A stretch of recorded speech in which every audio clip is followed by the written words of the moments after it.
اللہ کی عطا۔ امام جعفر صادق علیہ السلام فرماتے ہیں، نبی اکرم کے اصحاب میں سے ایک صحابی کی حالت بڑے سخت خراب ہو گئے۔ اس کی بیوی نے اس سے کہا، تم رسول اللہ کے پاس جاؤ اور ان سے کچھ مانگو۔ وہ صحابی نبی اکرم کے پاس آیا۔ جب آپ نے اسے دیکھا تو فرمایا، جو ہم سے مانگتا ہے ہم اسے عطا کرتے ہیں، اور جو بے نیاز رہتا ہے اسے اللہ غنی کر دیتا ہے۔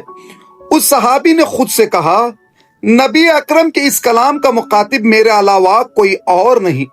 وہ اپنی بیوی کے پاس آیا اور اسے سارا ماجرا سنایا۔ اس کی بیوی کہنے لگی، رسول اللہ بشر ہیں تو دوبارہ جاؤ اور انہیں واضح طور پر اپنا مسئلہ بیان کرو اور کچھ مانگ کر لاؤ تاکہ کچھ کھا پی سکیں۔ وہ شخص خدمت رسول میں حاضر ہوا۔ جب رسول اللہ نے اسے دیکھا تو فرمایا، جو ہم سے مانگتا ہے ہم اسے عطا کرتے ہیں، اور جو بے نیاز ہوتا ہے اللہ اسے غنی کر دیتا ہے۔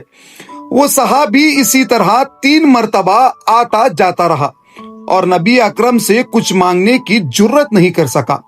پھر وہ صحابی گیا اور ایک کلہاڑا کرائے پر لیا اور پہاڑ پر گیا، اس پر چڑھا اور کچھ لکڑیاں کاٹی، پھر ان کو لے کر آیا اور انہیں 1.5 کلو آٹے کے بدلے میں بیچا، اور آٹا لے کر گھر آیا اور آرام سے کھایا۔ اگلے دن پھر وہ گیا اور کل کی نسبت زیادہ لکڑیاں کاٹی اور انہیں بیچا۔ اسی طرح وہ اس کام کو انجام دیتا رہا اور کچھ پیسے جمع کیے، حتیٰ کہ اس نے اپنا کلہاڑا خرید لیا۔ پھر اس نے پیسے جمع کیے اور 2 بکریاں اور ایک غلام خرید لیا۔ پھر وہ مالدار ہو گیا، یہاں تک کہ وہ مشکل حالات سے نکل کر آسائش و آسانی میں آ گیا۔ ایک دن نبی اکرم حضرت محمد مصطفیٰ صلی اللہ علیہ وآلہ وسلم کی خدمت میں آیا اور انہیں ساری داستان سنائی کہ وہ کیسے آیا تاکہ آپ سے کچھ مانگے اور کیسے اس نے نبی کے فرمان مبارک کو توجہ سے سنا۔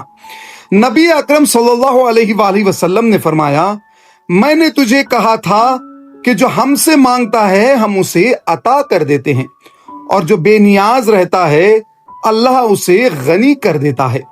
ریفرنس الکافی والیوم 2 پیج 139۔